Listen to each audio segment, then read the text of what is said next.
where do Conan's adventures take place? Conan's saga leads him across a tapestry of perilous realms, through deserts where the sands thirst for blood, jungles teeming with unseen death, bloodthirsty pirate-infested coastlines, through frostbitten wastes of icebound tundras, and shadowy castles beset by spider-haunted mystery. All these adventures take place in the Hyborian Age. But what is the Hyborian Age of Conan? Is it connected to the Thurian Age of Kull? Conan is but one hero in Howard's expansive universe. It spans multiple characters, ages, and narratives, from pre-human sagas all the way up to contemporary times. To fully understand Howard's world of Conan, we must begin with the Thurian Age of Kull and follow the timeline through the Hyborian Age and beyond. Consider this a condensed version of Howard's Hyborian Age essay, so buckle up. We're gonna have a brief 3-second intermission for you to hit that subscribe button. Hey, great job. Thanks for subscribing. I really appreciate it. All right, let's get to it. Robert E. Howard's Conan stories unfold not on a distant planet or some fantastical realm, but right here on Earth, in a forgotten era of our planet's history called the Hyborian Age. So in literature, Conan's Hyborian Age is classified as a secondary world. It's pretty cool because this device allows fans to pretend that Conan's adventures might have actually taken place just thousands of years before recorded history. Examples of secondary worlds outside of Howard's Conan include J.R.R. Tolkien's Middle-earth and George R.R. Martin's Westeros. So, Lord of the Rings and Game of Thrones. Good company. So the Thurian Age obviously predates the Hyborian Age of Conan by many millennia. The Thurian Age presents a vastly different world that was untouched by the great cataclysms that would eventually reshape the landscapes. And the most notable of Howard's characters that lived during this time are Kull the Conqueror, Brule the Spear Slayer, and good old skull-faced Thulsa Doom. So in the heart of the Thurian Age is Kingdom of Volusia. Now during the time of Kull and Brule, Volusia is already an ancient city. And yet, despite being considered decadent and fading, it's still the greatest empire of this time. Kull, a barbarian exile of Atlantis, eventually rises to become the king of Volusia. To the west of Volusia are the barbaric island nations of the Atlanteans, the Picts, and the Lemurians. And you're about to find out that these three barbaric island nations are extremely important. We'll get to that. Hang tight.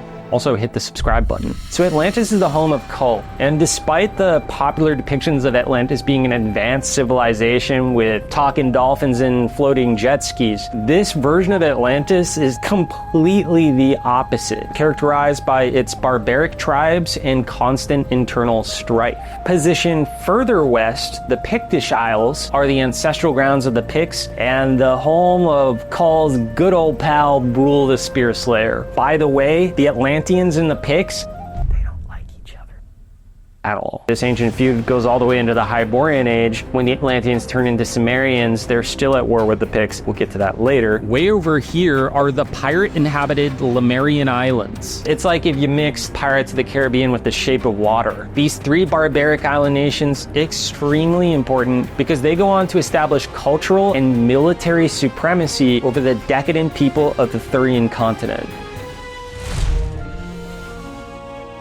So when Robert E. Howard talks about savagery and barbarism and civilization, this is the idea that you begin at the stage of savagery. This is what we would today call hunter-gatherers. From there you evolve to barbarism, which is the beginnings of subsistence farming and beginning to live in villages. Then you progress to civilization, where you get more complex societies, a stratified social hierarchy, agriculture, writing, the arts, things like that. Howard believed that you could move up and down that ladder, that cultures would rise from savagery to barbarism to civilization, but then they could also fall back down again and rise back up. What he's saying is that you have the extremes of savagery on the one hand and civilization on the other, and that's why a barbarian like Conan can thrive on that threshold between savagery on the one hand, like the Picts, and civilization on the other, like the Aquilonians.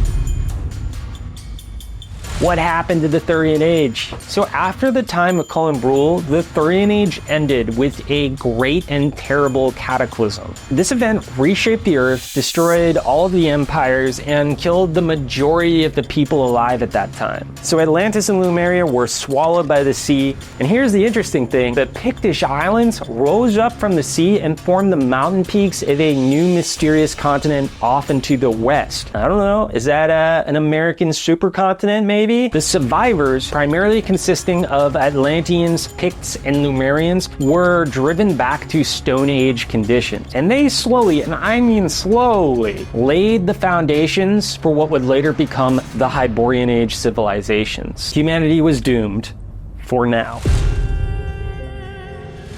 In the stories, Acheron, this sort of ancient empire that was destroyed several thousand years before the time of Conan, it sort of functions the same way the Roman Empire was to medieval Western Europe. There was a greater Stygian Empire that encompassed the area that's now Shem, as well as Stygia proper. Acheron was an empire steeped in sorcery. It seems to have been heavily influenced by Stygia because they worshiped Set, just like the Stygians. And ultimately, another wave of Hyborian barbarians swept down from the north and destroyed Acheron and replaced it with some of the Hyborian kingdoms that we know from the Conan stories.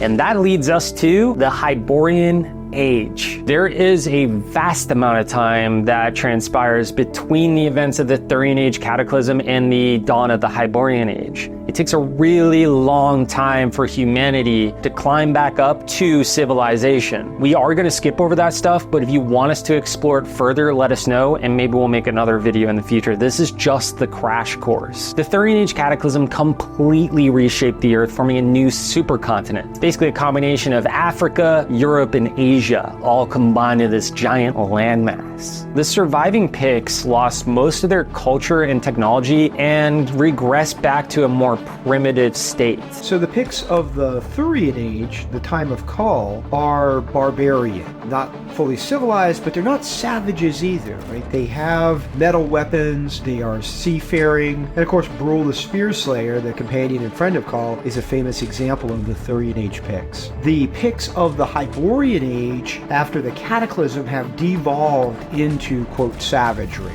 to use Howard's term. They're just a Stone Age people. They have flint weapons. Their religion is really more shamanism. They live in villages and huts in the wilderness. They don't have agriculture, things like that. So they have devolved culturally. The Atlanteans found a new home in the gloomy, depressing lands of Samaria. So yes, Conan the Barbarian, his people, the Sumerians, are directly related to the Atlanteans. And that ancient feud, by the way, between the Picts and Atlanteans, that carries over to the Picts and the Sumerians. They still hate each other. Now, the Atlanteans of the Thurian Age, out of all the barbarian races, they're the least advanced, living in tribes with chieftains. After the Cataclysm, they devolved not just culturally, but physically. They actually devolved back into hominins, back into ape men, before evolving back into humans. And then ultimately, they continue to evolve into the Sumerians of the Hyborian Age. They are, once again,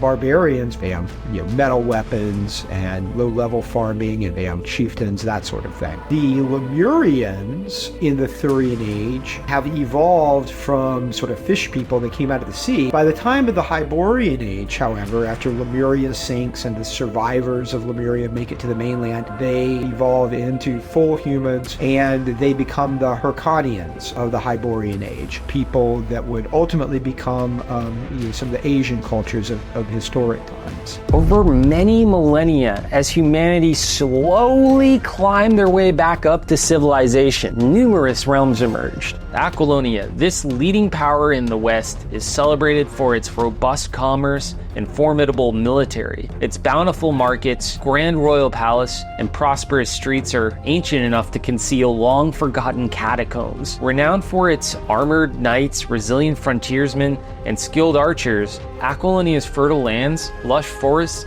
and abundant rivers provide an ideal setting for civilization.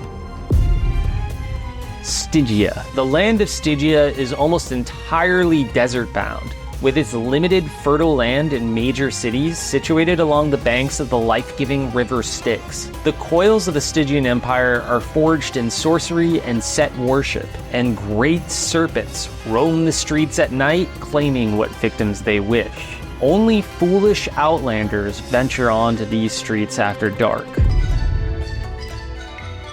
Kitai is a vast region with many subcultures united under a single throne, much of it covered by ancient, deadly jungles. Kitaians consider themselves the apex of culture, philosophy, spirituality, and sorcery, and in many ways, this is true. Sorcery is accepted in Kitai, unlike elsewhere, and much of it was learned from the Yagites, elephant-headed alien gods worshipped millennia ago.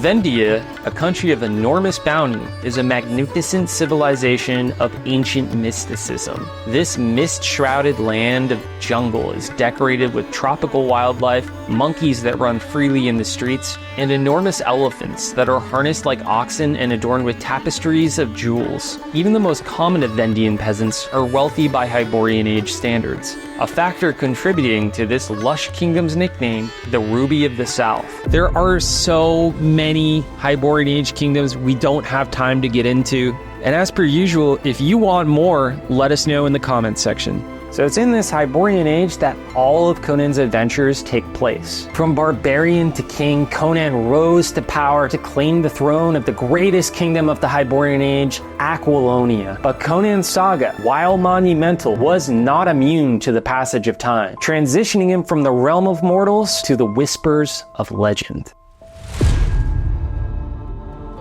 How does the Hyborian Age end? Centuries after Conan, the Hyborian Age collapsed. An Aquilonian missionary attempting to convert Picts to Mitra worship inadvertently arms them with really important military and technological knowledge. Basically, everything the Picts need to destroy civilization. And that's exactly what they do. The Picts weaponize this information, leading to a barbaric invasion across the Hyborian kingdoms. The barbarian races of the north joined in. They were like, "Hey guys, look, it's the collapse of civilization. Come on guys, let's go."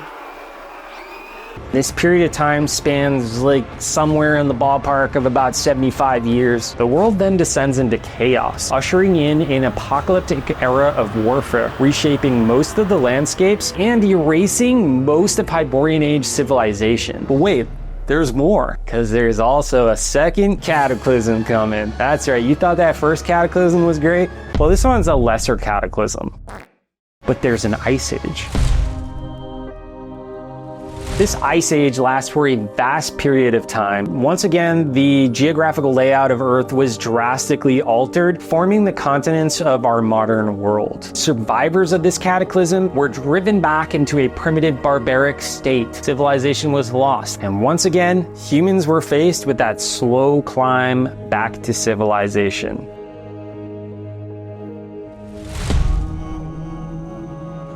What traces of the Hyborian Age exist in contemporary times? The ancient races of the Hyborian Age live on in the cultural DNA of our contemporary era. The Sumerians can be seen in the Gaels, they see Vendahian influence in India, Stygia more or less is like Egypt. Traces of Kitai can be seen in modern-day China and other Asian cultures. Some of the gods from the Hyborian Age also cross over into modern times. You can see the influences of Mitra into Christianity. So that's the idea. Despite the rise and fall of civilizations throughout time, the enduring influence of this bygone era continues to influence the cultures and traditions of today's world. And in that regard, the Hyborian Age of Conan is very much alive today. Howard crafted a world with a history that is deeply intricate and resonantly primal to the human spirit. His richly detailed approach offers valuable insights into how we might better approach civilization in the present day. That's it for now, my fellow barbarians. Please like and subscribe and comment. Let us know, what kind of lore videos do you want us to dive into next? What is your favorite era within Howard's vast secondary world? Draw 'em back next time.